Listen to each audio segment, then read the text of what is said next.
1, crescendo! Our penultimate regularly scheduled qualification match. Of course, we will have that replay at the end of match number 100. Robots all in motion. Just our first action towards the center line there from the future Martians. And they pick that note up but cannot put it home. It's all square, 24 apiece. Human operators now in the controls. 90-23, a little too hard into the red amp. Knock the note out of their own control. Then Pronto comes in behind them. Puts that note home. Both alliances activating cooperation, as has been the standard all weekend long. Good to see everybody playing along. Our red alliance, which we might as well call the orange alliance with those brightly colored uniforms over there, sees 4488. Shockwave putting a note up and into a speaker that amplifies just after the note enters. That's going to count for the points, though. 488 for the blue alliance comes in, puts a note in just after the amplification ends. Should still be 5 points, though, with the grace period there. And a tight match on the board, not 45-44 as we come under 90 seconds. Pronto into a red amplified speaker. Chill Out into a blue amp. And then all three blue robots back towards the blue source. Here comes 488. Here comes 1778. 3826 Surf and the robot Tsunami trying to find a note. They've got that now, and they're going to make their way back towards the blue end of the field, bumping into 4488. Shockwave and 488 X-Bot. A lot of 4s, a lot of 8s, a lot of robots, and a lot of scoring happening here as we come to 50 seconds to play, and the Red Alliance has pulled ahead now 75-53 on our unofficial real-time scores. Chill Out back to the blue source. Here's 4488 once again at the red amp. Future Martians 9023 right behind them. The Red Alliance communicating and coordinating reasonably well, although 9023, our second-year team, seems to be having a little bit of trouble making their connection. They have to pick that note up off the ground. Then they send it flying down to the blue end of the field. Looks like that nearly hit our referee Nathan, but he's dexterous. He's fine.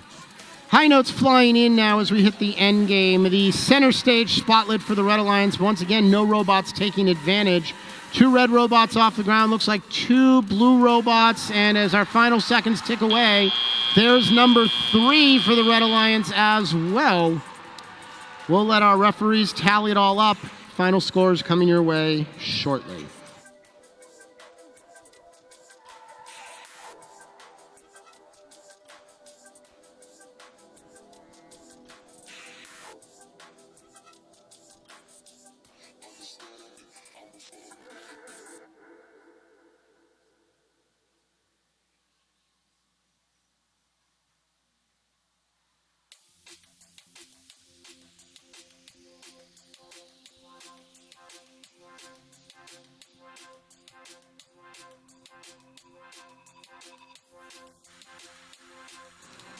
Scores are confirmed for qualification match number 99. It's a Red Alliance victory this time. 99-64, 99 points in match 99 for the Red Alliance. Future Martians all the way up to number 4.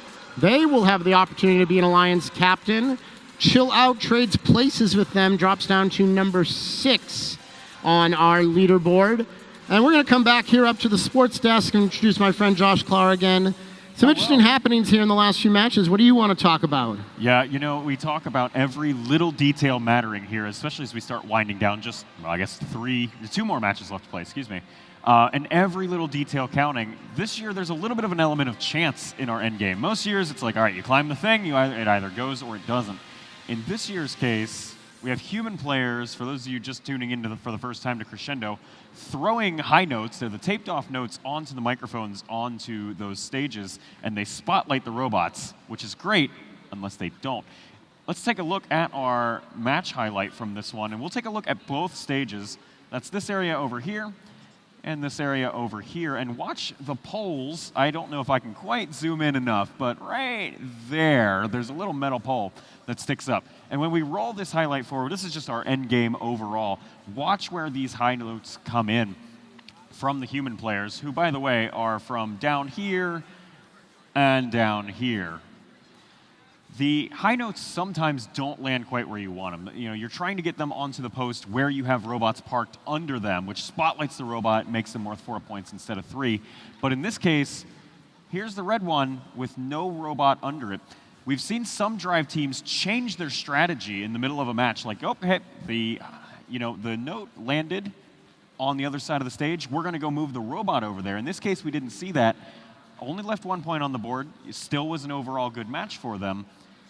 But, that's the kind of strategy adaptation we'll see, I think, more of as we go into our playoffs this afternoon, especially. Yeah, and an interesting scoring system point this year is that there's no value in putting that high note on that microphone unless a robot goes on stage underneath it. So excellent work by our human players. You mentioned an element of luck, which there certainly is, but also those human players spending a lot of time playing ring toss in their shops and on their practice fields, trying to get that worked out.